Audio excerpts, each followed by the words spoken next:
안녕하세요. 전자회사에 근무하고 있는 30대 여자입니다. 여러분이 생각하는 세상에서 가장 한심한 종류의 사람은 어떤 사람인가요? 저는 겉멋만 든 사람이 정말 한심하게 느껴집니다. 알맹이를 채우거나 성장하려 하지 않고 그저 치장에만 신경 쓰면서 겉만 화려하게 꾸미는 사람은 백발백중 본인뿐만 아니라 상대방도 겉만 보고 판단하거든요.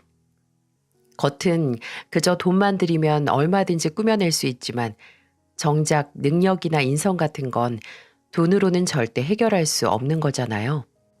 저도 한때 화려하고 번드르르한 겉모습에 속았던 적이 있습니다. 하지만 그 번지르르한 모습은 부지런히 자기 관리에 철저한 게 아니라 오로지 자신의 겉모습, 자신의 안위만 중요하게 생각하는 이기적인 민낯이 있다는 걸 알게 됐어요. 그리고 이 이야기는 제가 그 민낯을 맞닥뜨린 후에 겉멋만 든 가면을 벗겨서 부숴버리는 사연입니다. 지금은 알아주는 대기업 전자회사의 기획팀에서 일하고 있지만 얼마나 출세를 하고 얼마나 돈을 벌어도 저는 늘 돈 제대로 쓰는 법을 몰랐어요. 옷 하나를 사도 브랜드 상관없이 그냥 오래 입고 유행 안 타는 보세에서 샀고 좋은 걸 하나 먹으려고 하면 소고기 원산지가 어디고 몇 등급인지 따질 줄도 몰랐죠.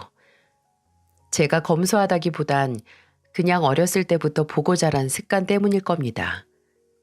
저희 집은 오래전에 사고로 아버지를 여의고 어머니와 저 이렇게 둘만 생활을 했거든요.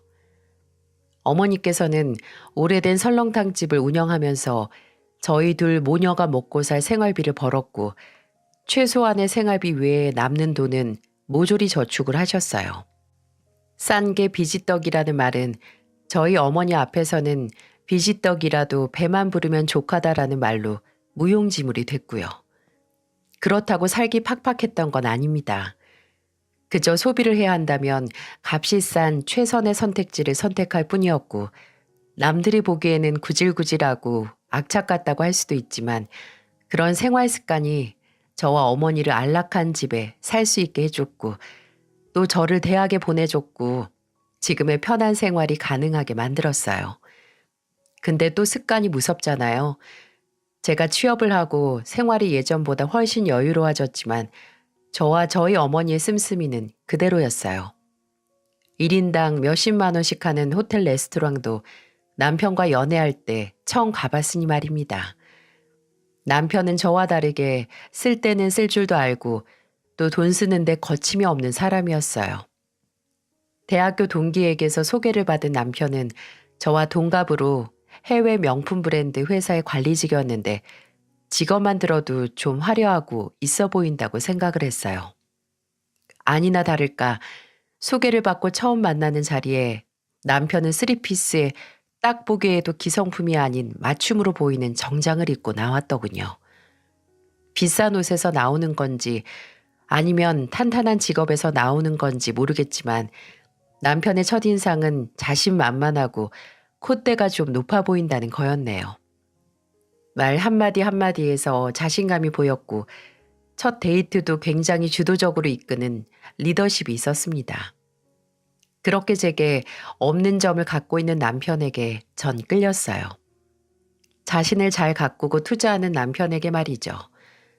남편은 사용하는 향수만 수십 가지였고 옷은 따로 옷방을 만들어도 모자랄 정도로 많다고 했어요. 때로 본인이 누리고 걸치고 있는 걸 나열하면서 뽐내기도 했지만 그때는 자기 관리에 참 철저한 자신감이라고 생각을 했습니다. 이왕 할 거면 뭐든 최고를 해야 직성이 풀리는 남편은 저와 연애를 하던 때도 최고의 데이트 코스를 짜서 왔어요. 좌석 가격만 30만 원 가까이 하는 VIP 뮤지컬 티켓을 예매하고 연줄이 있어서 예약을 해야만 갈 수 있는 원 테이블 레스토랑에 가서 식사를 했죠. 종종 제가 데이트에 돈을 너무 많이 쓰는 것 같다. 그냥 소소한 데이트도 좀 하자고 하니 이런 말을 하더라고요. 나는 지혜 너랑 하는 건 뭐든 최고로 즐기고 싶어. 여행부터 한 끼 식사까지 뭐든지. 나한테 소중한 사람하고 시간 보내는 건데 돈이 무슨 대수야. 그래도 한 번 만나는데 매번 몇십씩 쓸 수 없잖아. 내가 쓰는데 왜 지혜 네가 아까워해? 나는 별 볼 일 없는 곳에서 시간 보내고 싶지 않아. 내가 그러고 싶다니까. 이때 이 사람이 시간을 1분도 그저 그런 걸로 허비하고 싶어 하지 않는구나 라는 걸 느낄 수 있었어요. 하지만 오로지 남편이 제게 돈을 잘 쓴다고 해서 마음이 갔던 건 아니었어요. 아무리 살아가는 방식이 달라도 본질적으로 저희는 같은 점이 있었거든요. 남편도 저와 마찬가지로 일찍 아버지가 돌아가시고 홀어머니와 남동생 셋이서 살아왔다는 점이 같았죠. 만난 지 반년 정도 지났을 때 남편은 술 한 잔 걸치고 제게 고백을 하더군요. 내가 죽어라 출세해서 돈 버는 거? 물론 예전에 누리지 못한 걸 지금 누리기 위해 돈 버는 것도 맞지만 다 나랑 내 동생 키우느라 고생한 우리 엄마 호강시켜 드리려고 그런 거야. 주혁 씨 어머니께서 고생을 많이 하셨나 봐. 우리 엄마 진짜 불쌍하게 사셨어. 지혜 너희 어머니는 그래도 식당 하나라도 있지. 우리 엄마는 돌아가신 아버지가 남긴 빚 때문에 남의 집 청소해주는 아르바이트 하면서 몸이 부서져라 일하셨어. 지금에야 나랑 동생이 돈 벌어서 빚도 다 갚고 엄마 집 마련해서 편하게 사시지만 내가 평생 다 갚아도 모자라. 그 마음을 누구보다 잘 알았습니다. 저 또한 어머니께서 혼자 딸 자식 조금이라도 본인보다 편하게 살게 하기 위해 일하셨던 걸 알고 어른이 돼서 돈을 벌면서 늘 어머니 생각이 먼저 났거든요. 좋은 곳에 가면 어머니 생각이 가장 먼저 나고 좋은 걸 먹으면 어머니 생각이 나는 그런 마음을 말이죠. 살아가는 방식은 너무나 다르지만 이렇게 동병상련 감정을 느낄 수 있는 남편에게 정이 들었고 저희는 사귄 지 2년 만에 결혼 준비를 하기 시작했습니다. 평소에도 본인 어머니 이야기를 참 애틋하게 하고 끔찍히 생각하는 걸 알고 있었지만 실제로 남편이 시어머니와 함께 있는 모습을 봤을 때는 적잖이 놀랐습니다.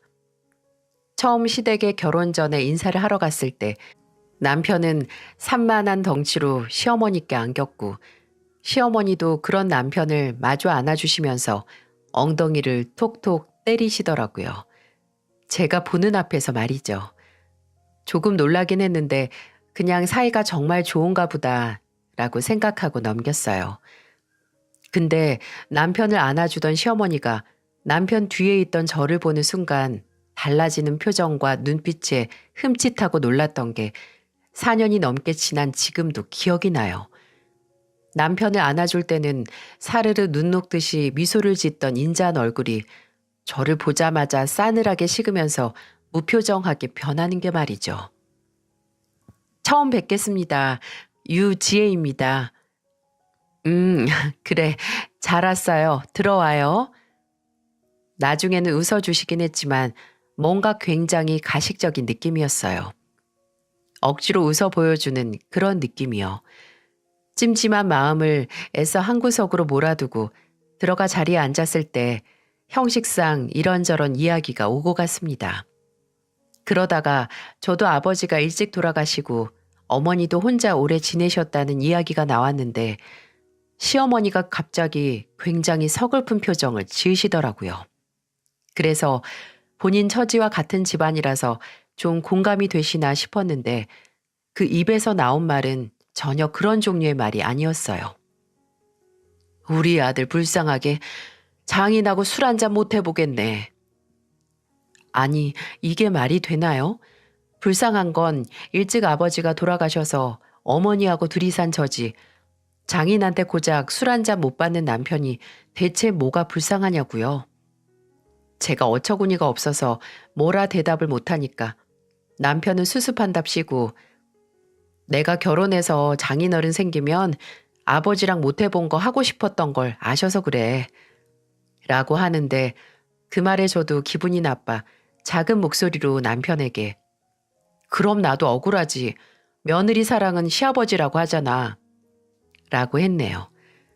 시어머니는 본인이 말실수한 걸 전혀 인지하지 못하고 그 후로도 제가 국내 대기업에 다닌다는 얘기가 나오니까 요새는 해외 브랜드가 최고라더라 라는 소리를 하셨네요. 좀 짜증이 나서 시댁 거실을 쭉 둘러보고 어머님, TV랑 에어컨이랑 저기 공기청정기 다 저희 회사 제품이네요. 써보니까 역시 국내 제품이 최고죠? 라고 하니 시어머니는 입술을 한번 삐죽거리고 바로 다른 주제로 대화를 돌리시더군요. 나중에 시댁에서 식사를 다 마치고 집으로 가려고 일어설 때 제가 나오면서 차 키를 남편에게 건넸거든요. 근데 배웅해 주시던 시어머니가 그걸 보고 또 이렇게 말씀하셨어요. 너는 네 손으로 운전대 안 잡니? 갈 때도 주여기를 꼭 시켜야 쓰겠어? 아니 그럼 남편 차를 타고 왔는데 굳이 제가 운전을 해서 가야 하는 건가요? 운전을 제가 안 했다는 것만으로 타박받아야 하는 건지 남편은 제게 우리 엄마가 나를 너무 아껴서 그래. 장가 간다니까 걱정되고 서운하셔서 괜히 지금만 그러시는 거지. 결혼하면 안 그러실 거야. 라고 했지만 저는 그 말을 믿지 않았어요. 그리고 제 예상이 적중했죠. 시어머니의 이런 행동은 저희가 결혼을 해서 더 심해졌지 결코 나아지진 않았습니다. 오히려 이 첫 만남이 시작이었죠.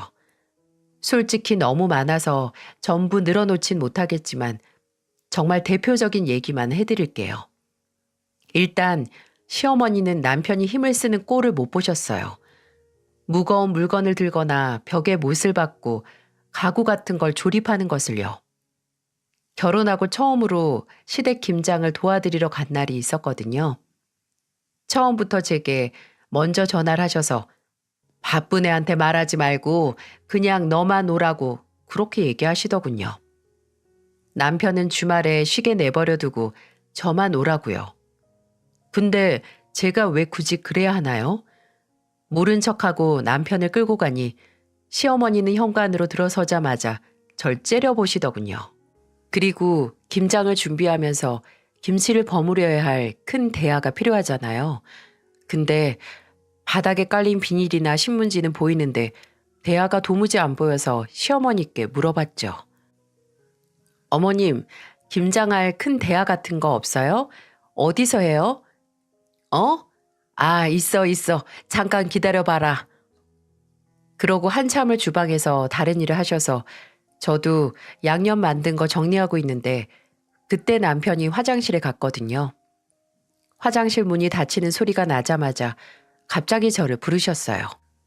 너 이리 와라 라고 부르셔서 간 곳은 다용도실이었고 시어머니는 다용도실 끝에 자리한 작은 창고 문을 가리키면서 이렇게 말씀하셨어요.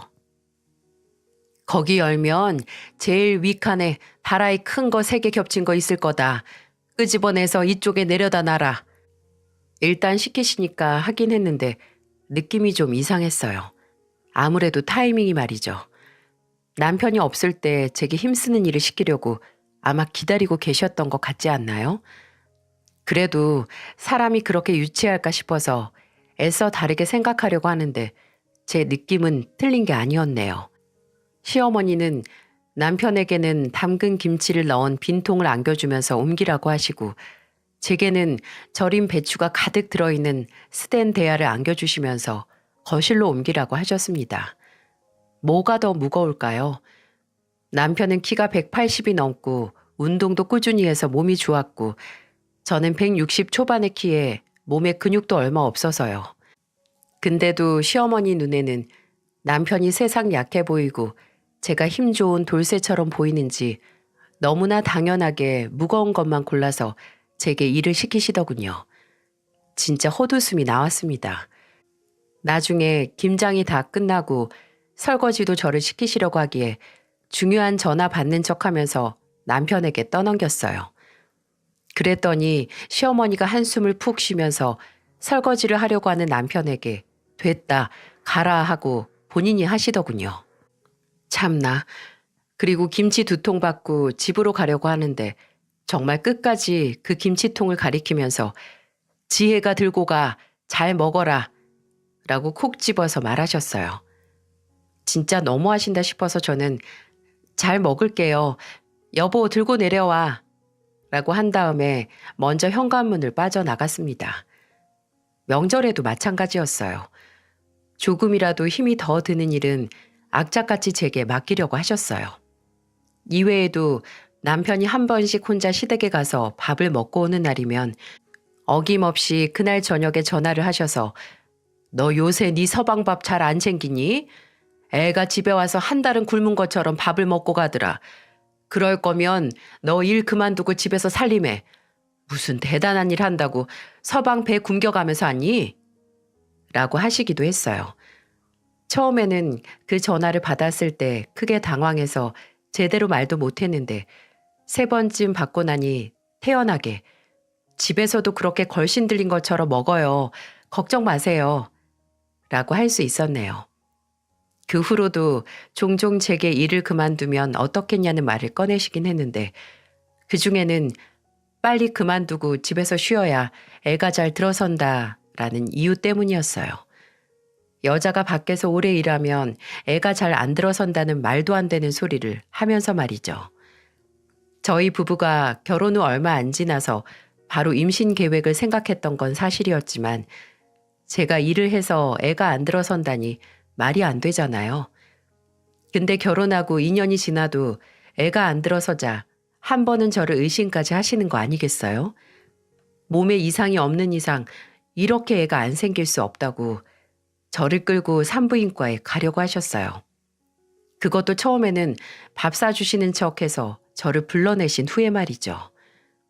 시어머니가 점심 한 끼 하자고 하셔서 나간 자리는 제 몸에 이상이 있는지 없는지 알기 위한 덫이었습니다.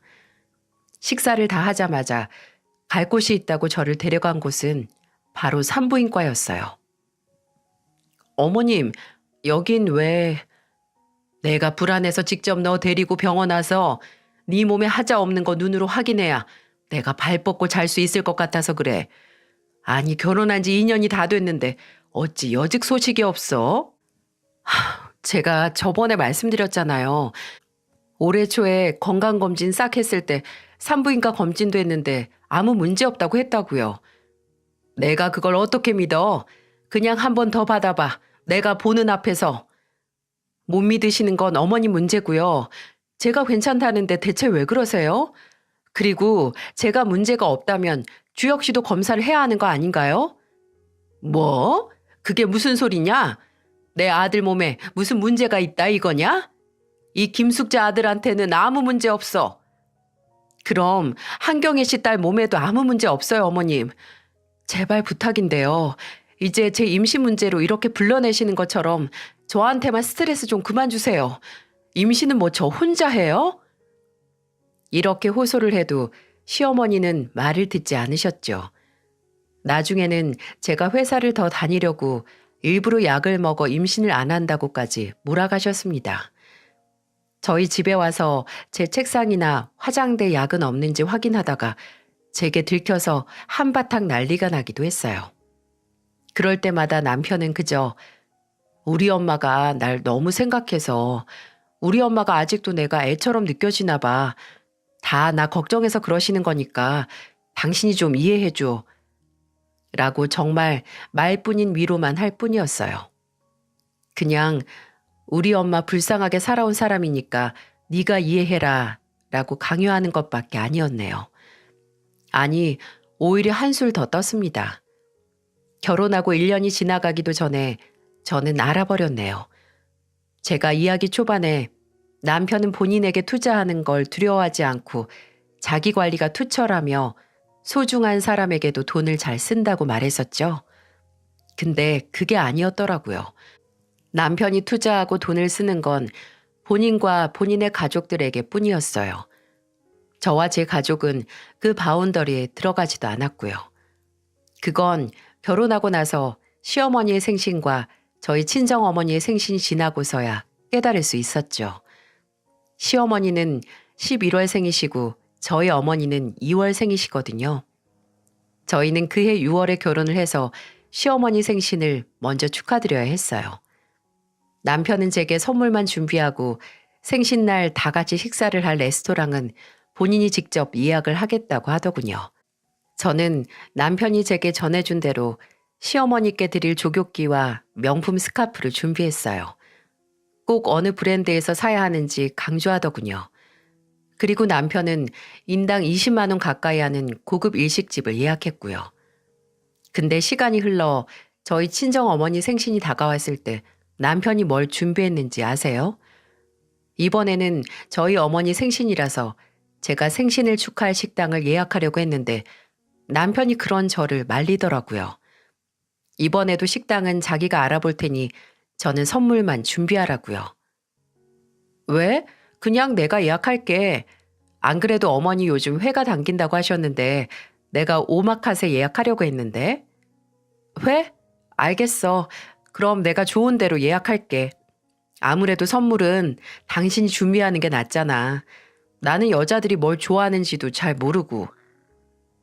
엄선해서 좋은 식당을 예약한다고 하는데 저도 알겠다고 하고 그냥 어머니 선물만 준비했죠. 근데 남편이 저와 어머니를 데리고 간 식당은 시어머니 생신을 축하했던 고급 일식집과는 정반대인 인당 3만 원도 안 되는 무한 리필 해산물 뷔페였습니다. 믿겨지시나요? 본인 어머니 생신에는 20만 원짜리 일식집을 예약한 사람이 장모님 생신에는 인당 3만 원이라니. 아니, 3만 원도 아니고 정확히는 2만 7천 원이었습니다. 꾸역꾸역 할인까지 다 받아서요. 제가 뷔페 앞에서 넋이 나가서 물어봤어요. 여기야? 설마 여기서 우리 엄마 생신 축하를 하자는 거야? 괜찮지? 여기 지점이 특히나 평이 좋대. 장모님이 회 드시고 싶다고 하셨죠? 오늘 마음껏 드세요. 진심으로 그 자리에서 뻔뻔하게 웃는 얼굴을 주먹으로 치고 싶었어요. 우리 어머니가 왜 이런 무한 리필 뷔페에서 생신을 축하받아야 하지?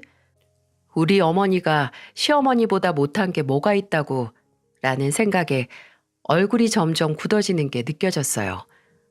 근데 저희 어머니는 그래도 사위가 모시고 온 곳이라고 예약한 룸에 들어가서도 웃으시면서 잘 먹겠다고 하셨어요. 식사하는 내내 입에 음식을 넣어도 맛이 안 느껴졌습니다. 밥을 먹는 내내 이 인간을 어떻게 요리할까라는 생각만 했어요. 혹시나 이렇게 저렴한 곳을 예약했다고 했으니 따로 선물이라도 준비했을까 싶어 넌지시 물어보니 안 했답니다. 선물은 제 담당 아니네요. 식사 후에 어머니를 모셔다 드리고 집으로 가는 차 안에서 정말 한마디도 안 했습니다.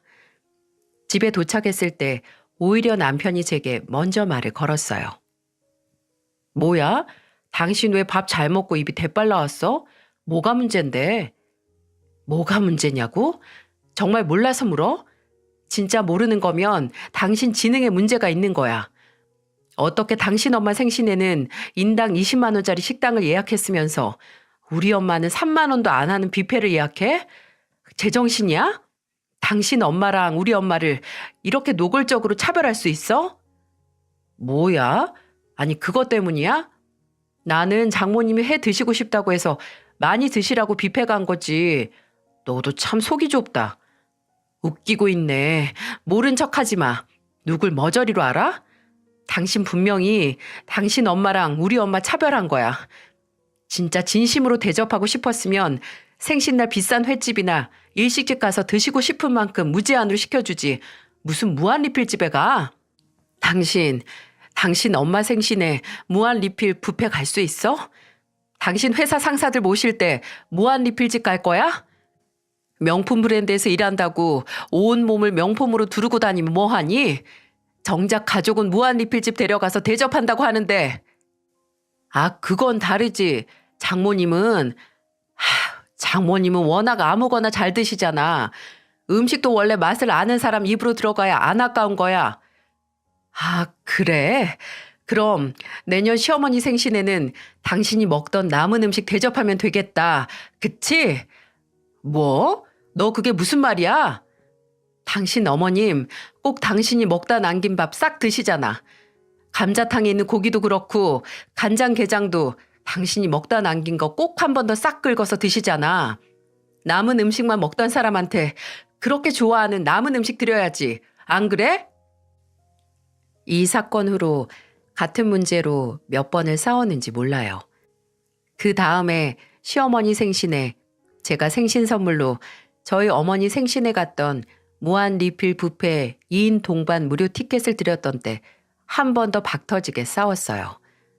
남편은 본인 가족이나 본인에게 드리는 돈이나 시간, 노력은 전혀 아까워하지 않으면서도 꼭 저나 저희 어머니께 들어가는 투자는 아까워서 쩔쩔매면서 꼭 어떻게 해서든 더 싸거나 시간이 덜 들어가는 길을 찾으려고 했습니다.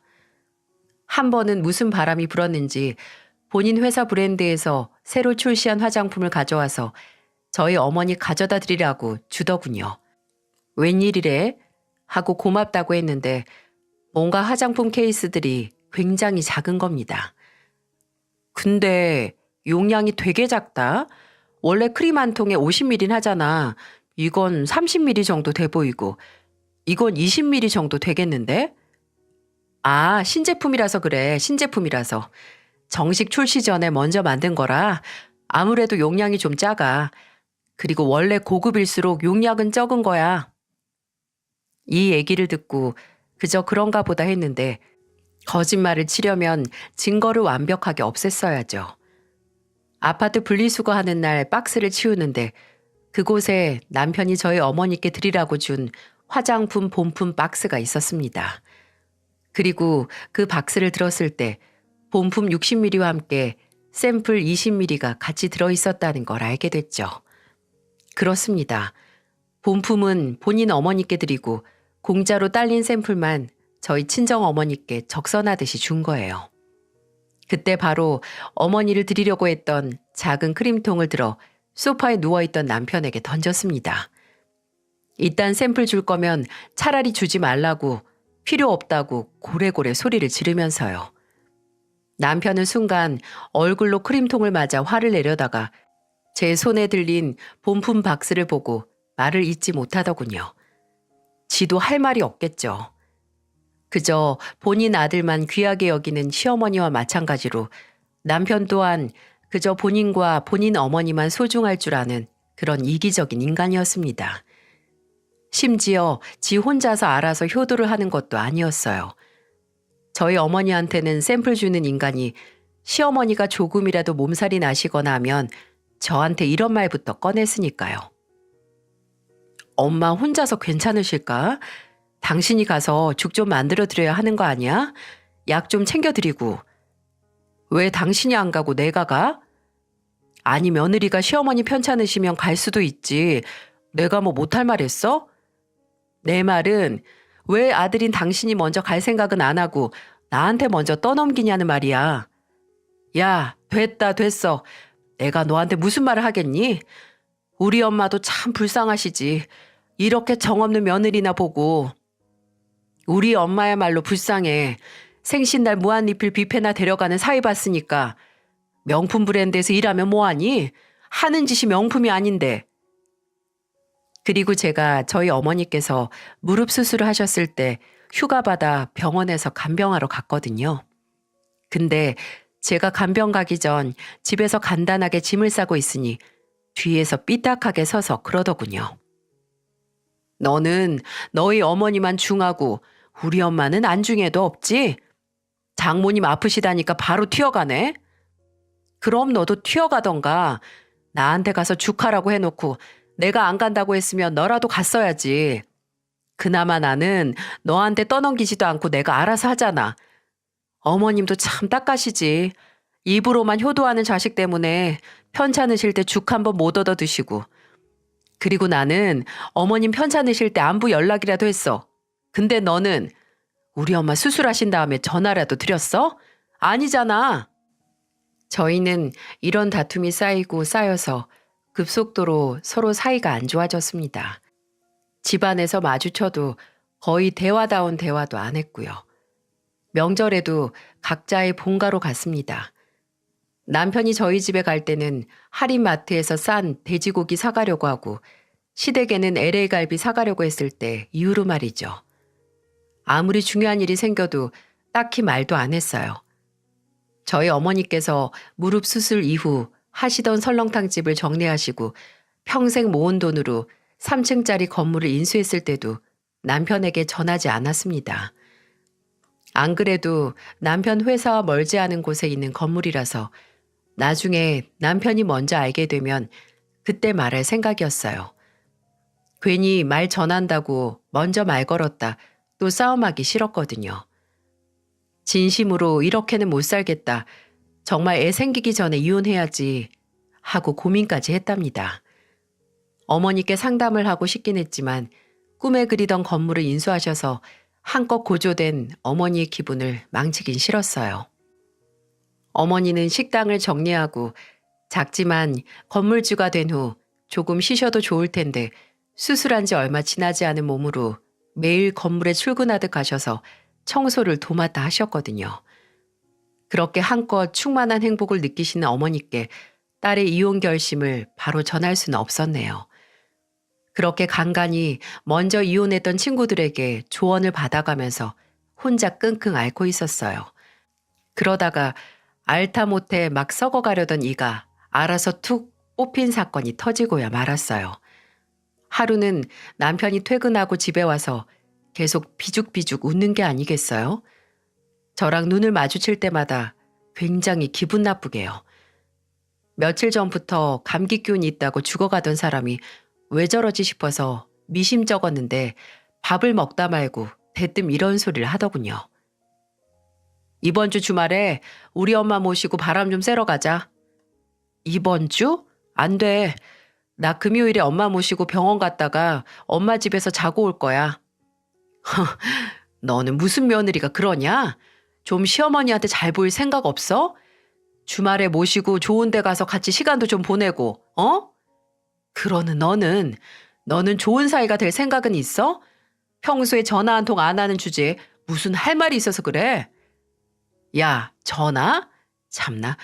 내가 아무리 전화를 한다 한들 장모님은 내 전화 받을 시간도 없으실걸? 청소하느라 너무 바빠 보이던데.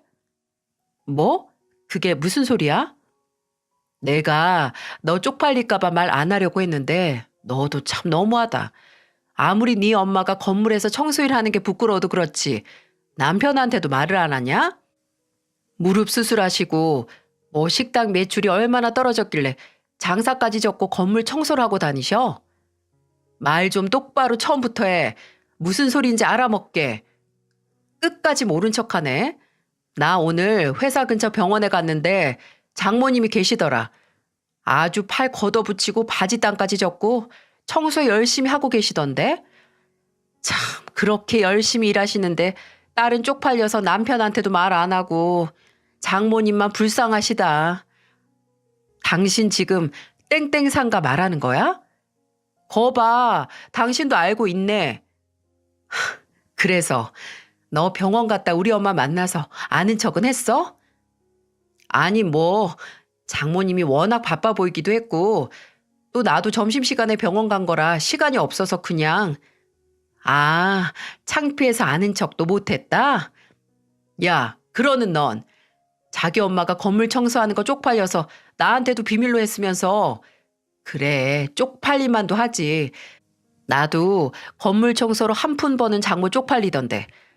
그래도 나는 또 되게 대단한 것 마냥 죽고 못 살고 챙기길래 효심이 지극한가 했더니 내가 너 그럴 줄. 야, 이 머저리 같은 놈아. 그 건물 우리 엄마 거야. 지난 9월에 매입하셨어. 순간 저희 둘 사이에는 정적이 감돌았습니다. 제 말에 멈칫한 남편은 잠깐 굳어있다가 이내 크게 비웃음을 날리면서 말했어요. 야, 표정 되게 진지하네. 나 믿을 뻔했다. 아무리 당장 쪽팔려도 수습 못할 거짓말은 하는 게 아니지. 너 나중에 어떻게 하려고 그러냐? 믿든 말든 그건 네가 알아서 하고. 쪽팔려서 모른 척을 했어? 우리 엄마를? 진짜 상상을 초월하는 쓰레기구나 너. 내가 처음에는 무슨 콩깍지가 껴서 명품 휘두른 널 좋아했는지 모르지만 지금은 알겠어. 네가 왜 명품에 집착하는지. 본인 자체가 구제할 수 없는 싸구려라서 사서 걸치는 것 정도는 명품을 둘러야 그나마 사람처럼 보여서야. 맞지? 뭐? 야, 너 말 다 했어? 진짜 구질구질한데 누군데 나한테? 다 필요 없고 너 말 한 번 잘 꺼냈다. 타이밍 잘 맞췄어. 우리 이혼하자. 나 어제 변호사 보고 왔어. 그냥 상담만 받으러 간 건데 상담하다 보니까 아무래도 안 될 것 같아서 이혼 소장 작성도 하고 왔어. 아, 여기 있다. 저는 휴대폰을 들어서 변호사 사무실에서 작성 후에 찍어둔 이혼 소장을 남편에게 들이밀었습니다. 지진이 난 것처럼 흔들리는 눈동자로 휴대폰 화면을 더듬던 남편은 손으로 입을 쓸더니 오히려 코웃음을 치더군요. 하, 이혼? 네가 정말 돌았냐?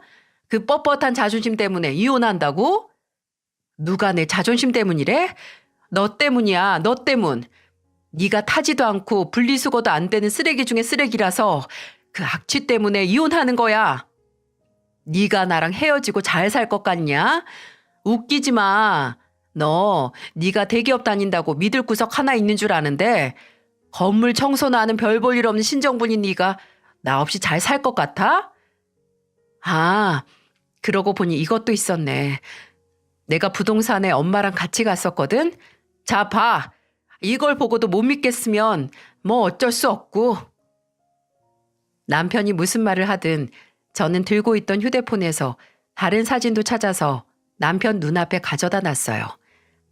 그건 제가 미리 찍어둔 어머니 명의로 된 건물 등기부 등본이었습니다. 이렇게 써먹을 줄은 몰랐는데 휴대폰을 들여다보는 남편의 표정이 점점 일그러지는 걸 보면서 조금 후련하긴 했어요. 남편은 한참을 손으로 입을 틀어다 맞고 충격에 빠져 있더니 이내 이런 헛소리를 내뱉더군요. 왜 나한테 말 안 했어? 꼭 해야 돼? 엄마가 건물 매입하신 게 지난 9월이라고, 9월. 우리 사이 진짜 안 좋았어. 당신이 추석에 우리 집에 돼지고기 사가고 당신 집에는 소고기 사갔을 때 더 나빠졌고. 그럼 이게 다 내가 장모님 댁에 소고기를 안 사가서 이런 거라고? 넌 머리가 그렇게 나쁘냐? 어떻게 말이 그렇게 돼? 아니면 너무 충격받아서 뇌가 잠깐 기능을 상실한 거야? 당신이나 당신 엄마나 지들밖에 모르는 이기적인 쓰레기니까 이혼한다고. 됐냐? 이제 이해가 가? 이렇게 갑자기 헤어진다고? 안 돼. 어떻게 이렇게 헤어져? 난 못해. 갑자기도 아니고 당신 허락도 필요 없어. 내가 끝낸다면 끝내는 거야. 이혼 얘기가 나왔으니 한 집에 있는 건 아무래도 불편하겠지? 내가 나갈 테니까 이 집은 이혼 조정하면서 팔아서 쪼개든지 몰아주든지 하자. 야, 지혜야, 잠깐만. 너 이렇게 가면 분명 후회한다. 어? 간단하게 짐을 챙기는 제 옆에서 남편은 아주 성가시게 후회할 거다. 다시 생각해봐라. 너 너무 감정적이다. 라는 소리만 하더군요. 저는 트렁크 가방 하나를 들고 가방을 챙긴 다음에 저를 졸졸 쫓아서 현관문 앞까지 온 남편에게 말했어요. 왜? 건물주 딸이라고 생각하니 이제 아깝니? 너 같은 놈은 그냥 평생 껍데기나 치장하고 그렇게 소중한 네 엄마랑 같이 살아. 아마 너 같은 놈 데려간다는 여자 없을 테니까 지구상에 딱 하나 있는 너 좋다는 여자, 네 엄마 잘 모시면서 살라고. 그대로 저는 어머니 댁으로 향했습니다. 어머니는 제가 남편과 사이가 좀 서먹하다고만 알고 계셨지 이렇게 이혼까지 결심할 정도로 나쁘다고는 상상도 못 하셨거든요. 아닌 밤중에 이혼하겠다고 찾아온 딸을 보고 놀라긴 하셨지만 이내 제 설명을 듣고 잘했다고 안아주셨어요. 정말 오랜만에 어머니 품에 안겨서 시원하게 울었습니다. 그건 슬픔이나 아쉬움의 눈물이 아니라 후련함과 지금까지 참아왔던 울분을 해소시키는 눈물이었어요. 당연히 남편은 다음날 저희 어머니 댁으로 찾아왔어요. 남편이 올 줄 알았습니다. 그날 저희 어머니에게 전화가 한 통 왔거든요. 어머니가 건물을 매입할 때 도와준 부동산 중개인이었는데 오전 중에 어머니 건물에 대해 묻는 사람이 하나 있었다고 하더라고요. 땡땡 상가 건물 주인이 누구냐고, 언제 바뀌었냐고 꼬치꼬치 묻길래 그런 건 안 알려준다고 하고 쫓아냈대요. 40대로 보이는 남자였는데 혹시 아는 사람이냐고 했다고 하더라고요. 딱 보기에도 제 남편이었죠. 부동산에 건물주 이름을 확인하는 것도 못한 남편은 그래도 제 말을 믿기로 한 건지 어머니 댁으로 찾아와서 제게 용서를 구했어요. 여긴 왜 왔어? 난 너하고 할 말 없어. 잠깐만 기다려봐. 제발 대화 좀 하자. 나도 할 말은 해야지. 그러니까 변호사 통해서 하라니까? 너랑 나랑 이제 얼굴 마주보고 대화할 그런 사이 아니야. 지혜야, 제발 같이 산 시간을 생각해서. 같이 산 시간 생각하면 너 여기서 나한테 두들겨 맞았어. 진짜 본인이 어떻게 살았는지 객관화가 안 되는구나. 그런 너랑 내가 무슨 얘기를 하겠어. 2번 다시 찾아오지 마. 그럼 정말 끝까지 가는 거야. 다시 입을 열려던 남편을 무시하고 바로 쾅 문을 닫았습니다. 결과적으로 저희는 소송을 통해서 이혼을 했어요. 남편은 억울하다, 피해자는 본인이라고 했지만 어디 그게 사실이고 증거가 있나요? 오히려 제가 사기 결혼으로 소송을 하고 싶었지만 안타깝게도 저 또한 마땅한 증거가 없었기에 적당히 재판 전에 조정을 해서 마무리를 했습니다. 집과 재산을 거의 절반씩 나누어 가졌고 저는 그 후 이사를 가서 어머니와 함께 살았어요. 정말 반짝반짝 빛나는 사람이었기에 저도 그 사람 곁에 서면 함께 반짝거릴 줄 알았는데 오히려 그 반짝거림을 더 반짝이게 해주는 들러리에 지나지 않았습니다. 본인을 소중히 여기고 투자하는 사람이기에 저에게도 그럴 줄 안 거죠. 그저 겉모습에 속아한 결혼은 정말 속절없이 파국으로 가기 전에 최후를 맞이했네요.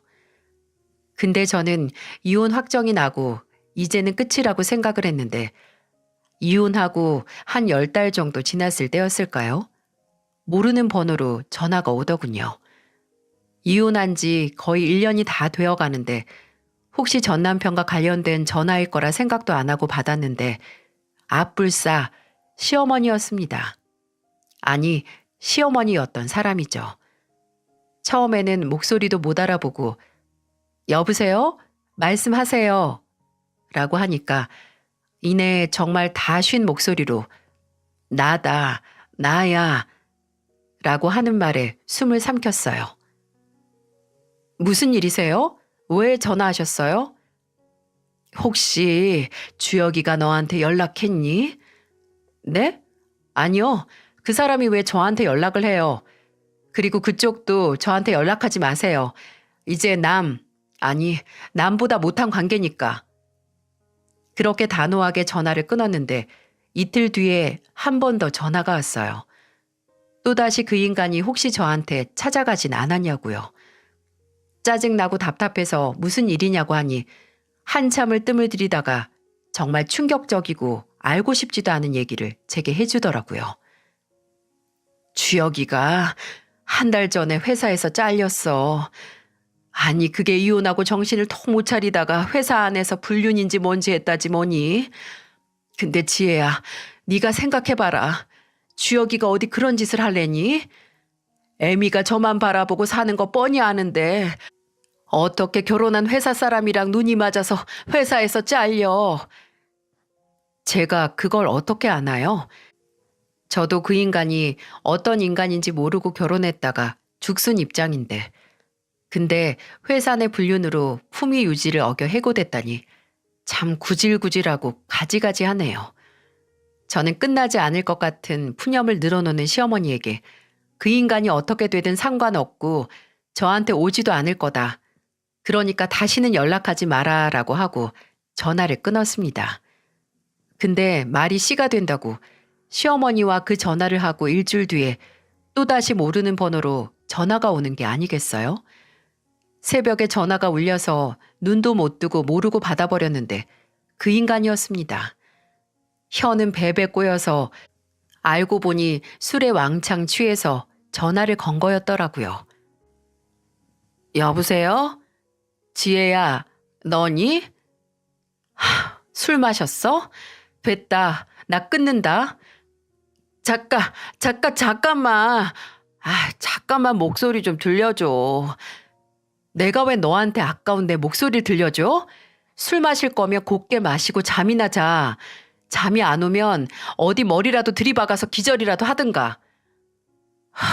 지혜야, 나는 네가 나한테 이렇게 모질게 말을 해도 그래도 네 목소리만 들어도 좋다? 내가 진짜 요즘 너무 살기 싫어서 그래서 한 잔 했다. 한 잔이 아니라 한 바가지는 한 것 같다. 불륜하고 신세 망쳐서 살기 싫냐? 근데 어떻게 하니? 다 네 잘못인데 나한테 전화해서 쓸데없는 하소연 하지 말고 네 엄마한테나 해. 네 엄마 너 걱정해서 나한테까지 전화하시더라. 죄송하지도 않니? 매번 입으로만 우리 엄마 불쌍한 사람이라고 하는데 네 엄마 불쌍하게 만드는 게 바로 너 같은 자식이야. 이제 술 먹고 실수로라도 전화하지 마. 진짜 피 보는 수가 있어? 그렇게 전화를 끊은 후로 다시 전 남편이나 시어머니였던 사람에게서 연락은 오지 않았어요. 전화 왔던 번호를 모두 차단으로 돌리기도 했지만 나락으로 떨어지는 인생을 더 곤란하게 만들기 싫었겠죠. 예전에 전 남편을 소개해줬던 대학 동기에게서 남편이 여전히 백수로 살고 있고 그러다 시모와 함께 작은 집으로 이사를 갔다는 소식을 들은 후로는 어떻게 사는지 모릅니다. 그렇게 명품 인생, 지 잘난 맛에 사는 인간이 한순간에 어머니 집에 얹혀 사는 날백수가 되다니 진짜 인생은 짧은 것 같다가도 그 과정에서 시시각각 무서운 지각 변동으로 사람을 정신없게 만드는 것 같습니다. 그 과정을 괴롭게 만든 것도 다 그 인간이 자초한 일이지만요. 저 또한 제 인생을 조금 더 고달프게 만들긴 했어요. 그 인간이 정말 어떤 사람인지 모르고 결혼까지 해서 3년의 결혼 생활 동안 괴로웠으니까 말이죠. 이제는 그 괴로움 속에서 벗어나 자유를 맛보며 어머니와 단란하게 살고 있지만 혹시 제 눈에 콩깍지가 늦게 벗겨졌으면 어땠을까 생각하면 소름이 끼칩니다. 어머니는 건물주가 됐음에도 지금까지 일주일에 3번은 꼭 건물에 나가셨어요. 가서 건물 관리부터 세입자들과 소소한 만남까지 하고 계세요. 비상시국으로 인해 지난 몇 년 동안 모두 힘든 시기를 거쳤는데 어머니께서는 세입자분들을 위해 월세도 내리면서 착한 임대인 캠페인에 동참을 하셨어요. 아마 이런 어머니의 심성이 전 남편과 제가 아무리 살아온 배경이 같을지라도 다른 종류의 인간으로 자란 이유겠죠. 홀어머니를 향한 효심이 지극하다는 게 같다고 할지라도 남까지 갈아가면서 본인 어머니를 챙기려고 하는지 아니면 혼자 알아서 효도를 하는지 방법이 다르니까요. 지금도 한번 크게 데인 여파인지 그놈이 다 그놈 같아 보여서 다시 누굴 만날 시도조차 안 해봤습니다. 그리고 아마 앞으로는 크게 이변이 생기지 않는 이상 어머니와 함께 옹기종기 살 것 같아요. 지금 이 생활에 너무 만족하고 있거든요. 어쩌면 괜히 콩깍지까지 써가면서 결혼을 했기에 그런 고생을 한 건 아닌가 싶기도 하네요. 이야기를 들어주신 여러분께서도 만족스러운 인생을 살아가시길 바랍니다. 건강하시고 항상 행복하세요.